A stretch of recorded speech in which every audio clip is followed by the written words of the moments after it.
Selamat datang di video ini. Hari ini, kita akan menyelami salah satu perkembangan terbaru yang paling menarik dalam eksplorasi ruang angkasa, misi Chang'e 6 Tiongkok dan rencana masa depannya. Misi ini ditetapkan untuk mengembalikan sampel pertama dari sisi jauh bulan yang menawarkan wawasan yang belum pernah terjadi sebelumnya mengenai sejarah bulan. Dalam video ini, kami akan mengeksplorasi pentingnya sampel-sampel ini dan menyelidiki misi masa depan Chang'e 7 dan 8 yang bertujuan untuk eksplorasi bulan lebih lanjut. Nantikan terus untuk mengetahui bagaimana misi-misi ini mendorong batas-batas eksplorasi ruang angkasa dan apa artinya bagi pemahaman kita tentang bulan. Misi Chang'e 6, landasan program eksplorasi bulan Tiongkok, siap untuk membuat sejarah. Diluncurkan dari Provinsi Hanan pada tanggal 3 Mei, tujuan utama misi ini adalah mengumpulkan dan mengembalikan sampel dari sisi jauh bulan, khususnya dari Danau Kutub Selatan di Cekungan Spa. Cekungan ini adalah salah satu kawah tumbukan terbesar dan tertua di tata surya, menjadikannya situs yang sangat berharga untuk studi ilmiah. Awal bulan ini, lebih dari 200 ilmuwan Tiongkok dari 31 universitas dan lembaga penelitian berkumpul di Beijing untuk membahas latar belakang geologis dari lokasi pendaratan dan potensi pertanyaan ilmiah yang dapat diatasi oleh sampel tersebut. Seminar tersebut menyoroti upaya kolaboratif dan perencanaan yang cermat di balik misi tersebut. Pada tanggal 1 Juni, kombinasi lander Ascender dari Chang'e 6 mendarat di Cekungan Spa. Keesokan harinya, misi ini mulai mengumpulkan sampel bulan. Pada tanggal 3 Juni, segmen Ascender diluncurkan dari permukaan bulan, membawa muatan berharga material bulan. Segmen ini berhasil disatukan kembali dengan pengorbit pada tanggal 5 Juni, dan sampel tersebut telah mengorbit bulan, menunggu perjalanan mereka kembali ke bumi. Kegembiraan seputar misi ini sangat jelas terlihat oleh para ilmuwan yang sangat bersemangat untuk menganalisis sampel karena mereka dapat memberikan wawasan yang belum pernah terjadi sebelumnya tentang komposisi dan sejarah bulan.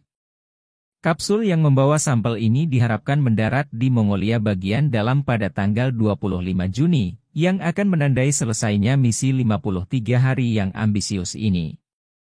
Kolaborasi internasional telah memainkan peran penting dalam keberhasilan Chang'e 6.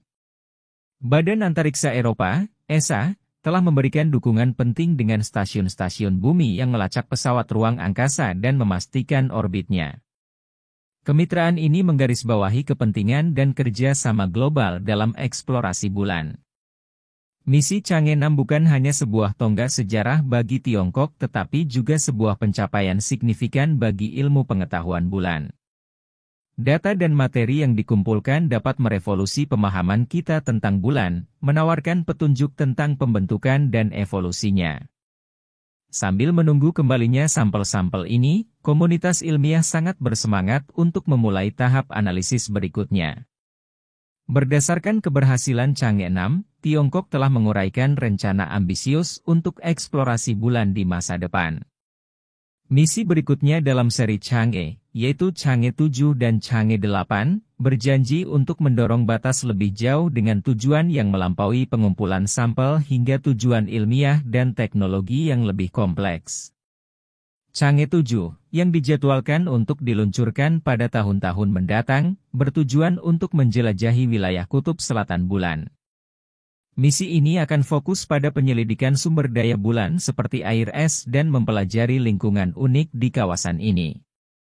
Dilengkapi dengan instrumen canggih, Chang'e 7 akan melakukan survei dan eksperimen terperinci yang menyediakan data penting yang dapat membuka jalan bagi kehadiran manusia yang berkelanjutan di bulan.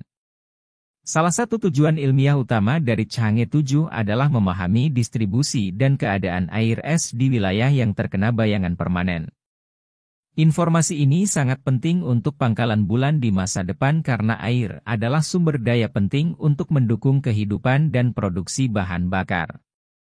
Dengan memetakan sumber daya ini, Chang'e 7 akan berkontribusi pada kelayakan jangka panjang eksplorasi bulan. Sebelum melanjutkan lebih jauh, beritahu kami apakah Anda menyukai videonya. Jika ya, silakan klik suka dan bagikan, dan mari kita lanjutkan.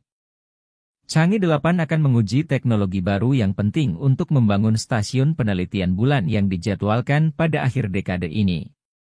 Misi ini akan fokus pada pemanfaatan sumber daya in situ atau ISRU, sebuah proses yang melibatkan penggunaan bahan-bahan lokal untuk mendukung kegiatan manusia.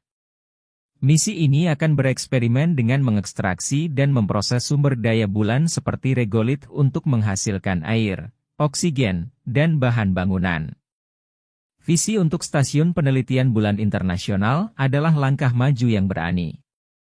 Dengan membangun kehadiran permanen di bulan, Tiongkok bertujuan untuk mendorong kolaborasi internasional dalam eksplorasi bulan.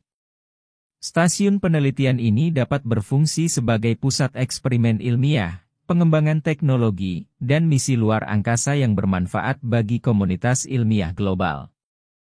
Kerjasama internasional adalah landasan misi masa depan ini.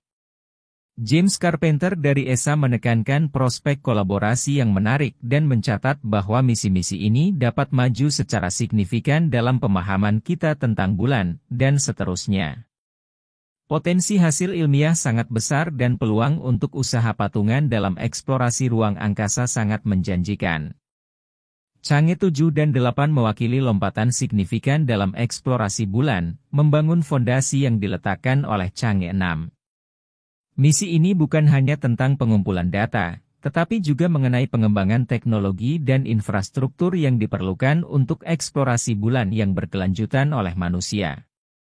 Hal ini menyoroti komitmen Tiongkok untuk memajukan ilmu pengetahuan ruang angkasa dan potensi kemitraan internasional yang dapat mendorong penemuan di masa depan. Sampel yang dikembalikan oleh Chang'e 6 diharapkan dapat memberikan wawasan inovatif tentang pembentukan bulan dan sejarah geologisnya. Tidak seperti sisi dekat bulan, sisi jauh bulan sebagian besar masih belum dijelajahi sehingga sampel-sampel ini sangat berharga untuk studi ilmiah. Salah satu tujuan ilmiah utama adalah menganalisis komposisi cekungan Aitken Kutub Selatan. Wilayah ini diyakini menyimpan petunjuk tentang sejarah awal bulan dan proses yang membentuk perkembangannya. Dengan mempelajari kandungan mineral dan komposisi isotop dari sampel-sampel tersebut, para ilmuwan berharap dapat memperoleh pemahaman yang lebih baik tentang mantel dan kerak bulan.